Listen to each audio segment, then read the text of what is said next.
Hi friends, welcome to Vijay works. గత కొద్ది రోజులుగా నేనైతే చేపలు పట్టాలని చాలా ట్రై చేస్తున్నా. ఈరోజు టైం దొరికిందని వలసపల్లి చెరువు దగ్గరికి అయితే ఫిషింగ్కి అయితే వెళ్ళాను. చాలా రోజుల నుంచి అక్కడికి వెళ్ళాలనుకుంటున్నా. చివరికి టైం దొరకడంతో ఫిషింగ్కి వెళ్ళా. బిట్టు వైరు అన్నీ రెడీ చేసుకొని ఉదయం నుంచి చాలా ఆశలతో బయలుదేరాను. అక్కడికి వెళ్ళిన తర్వాత అక్కడ ప్రకృతి చూస్తే చాలా ఆనందంగా అనిపించింది. నీటి దగ్గర గాలి, చుట్టూ ఉన్న ప్రశాంతమైన వాతావరణం చాలా బాగున్నాయి. నేను ఈరోజు ఖచ్చితంగా మంచి చేప పడతానని చాలా కాన్ఫిడెన్స్ ఫిషింగ్కి అయితే వెళ్ళాను. ఫిషింగ్ పట్టడం అయితే స్టార్ట్ కూడా చేశాము. మొదట్లో ఒక ట్రోట్ ట్రై చేశాను. తర్వాత ఇంకొక చోటకి మారాను. ఇలా చాలాసేపు ఓపికగా వెయిట్ చేశాను. మధ్యలో చిన్న చిన్న మూమెంట్స్ కనిపించాయి.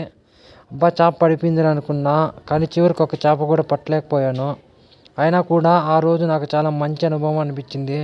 ఎందుకంటే ఫిషింగ్ అంటే చేపలు పట్టడం మాత్రమే కాదు, మనసుకు రిలాక్స్ కావడం, ప్రకృతిని ఆస్వాదించడం, ఫ్రెండ్స్ లేదా ఫ్యామిలీతో మంచి టైం గడపడం కూడా. కొన్నిసార్లు చేపలు పడతాయి, కొన్నిసార్లు పడవు. అదే ఫిషింగ్లో ఉన్న అసలు థ్రిల్. ఈసారి అయితే అదృష్టం అయితే కలిసి రాలేదు, కానీ నేను మాత్రం హ్యాపీగా ఉన్నా. తరువాతిసారి ఇంకా మంచి ప్రిపరేషన్తో, కొత్త బైట్తో మళ్ళీ వస్తాను. అప్పుడు ఖచ్చితంగా మంచి చేప పట్టి మీ అందరికీ చూపిస్తా.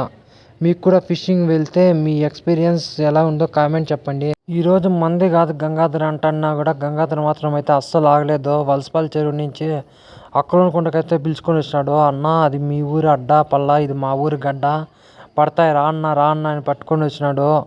అయినా కూడా ఇసిరేసాడు. దానికైతే మాంసం కొంచెం తగిలిచ్చి వానికి ఓ చేప బల్ల. నేను అంత తంత్ర మంత్రాలు అన్నీ ఉపయోగించిన నాకు కూడా ఒక చేప పడుతుందేమో నా ఆశతో అయితే చేసిన గాలాన్ని. నాకు కూడా ఒక చేప కూడా పట్టలేదు. ఇంకా ఏమయ్యే పనులు కాదు అనుకునేందును వెయిట్ చేస్తూ ఉన్నాము. గాలాలు అయితే వేసి ఒక చేప కూడా వల్ల ఇదేదో గుడిసెలాగా వేసినారు. ఇంకా దాంతోనే కాపురం చేయాలనుకునేందును ఆ గుడిసెలో కొంచెంసేపు రిలాక్స్ అయ్యి చేపలు పడతాయేమో ఆశతో అయితే ఎదురు చూస్తూనే ఉన్నాం ఫ్రెండ్స్. అది ఆశ అయితే చావలేదు. చాలాసేపు ఎదురు చూసిన తర్వాత ఇవేమయ్యే పనిలాగా లేవని వేసిండే గాలాలు వచ్చింది పీక్కొని ఇంటికి వెళ్ళిపోయినాం ఫ్రెండ్స్. మీకు కూడా ఇలాంటి ఫిషింగ్ మూమెంట్స్ కానీ ఏమైనా ఉంటే కామెంట్ చేయండి. Please like, share and subscribe చేయండి. కొత్త వాళ్ళు ఉంటే ముఖ్యంగా సబ్స్క్రైబ్ చేసుకోండి. Thank you friends.